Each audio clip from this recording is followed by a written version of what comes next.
Bonjour à toutes et à tous. Je vais vous parler de la PAC, surtout la réforme de la PAC 2021-2027. Que tout le monde sait, fin de l'année 2020, on a vécu depuis plusieurs années le Brexit, mais là, cette fois-ci, c'est définitif. Et puis, la Commission européenne, elle a obtenu le même budget avec un euro constant pour la nouvelle PAC 2021-2027.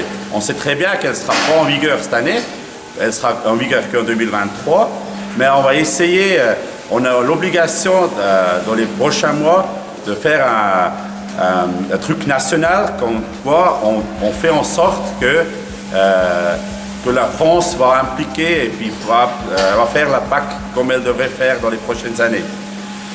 On a créé la trilogie, ça veut dire c'est la Commission européenne plus le Parlement, plus le ministre de l'Agriculture, puis l'État, les États membres qui vont décider qu'est-ce qu'on va faire au niveau de la France. Derrière, nous au niveau FDSA, ça fait plusieurs mois qu'on travaille sur la nouvelle PAC. On a créé un groupe au niveau département, au niveau de la région, puis même au niveau national, ils travaillent déjà depuis plusieurs mois. Puis on a fait venir en vision, bien sûr, au mois de décembre, Arnaud Rousseau, le coordinateur national de la FNSEA, qui s'en occupe vraiment de la nouvelle PAC. Puis on a discuté pendant 2-3 heures, et puis on va refaire un truc fin janvier.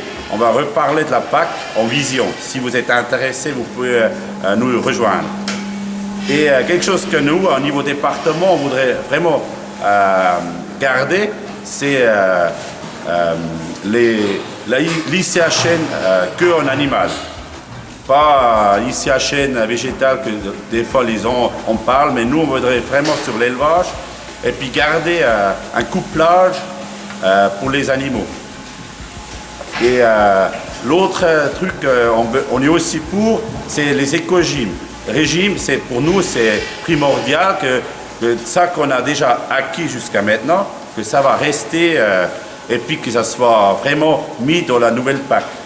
Pas toujours mettre des couches en plus, qu'on soit vraiment déjà reconnu les progrès qu'on a fait en agricole.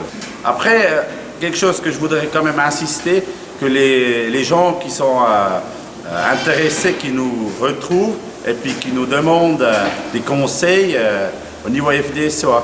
Parce que nous, on a une spécialiste, Séverine, elle s'en occupe, puis elle suit les groupes depuis le début, puis elle connaît bien le point d'avancement, et puis aussi Luc Janin, qui est très bien, depuis qu'il est administrateur au niveau national, il suit le dossier de près. Et sinon, voilà, je vous souhaite une très bonne année, et puis espérons que cette année, ça sera un petit peu meilleur que 2020, puis qu'au moins qu'on peut se voir aussi physiquement et puis en présentiel. Bonne journée, à très bientôt.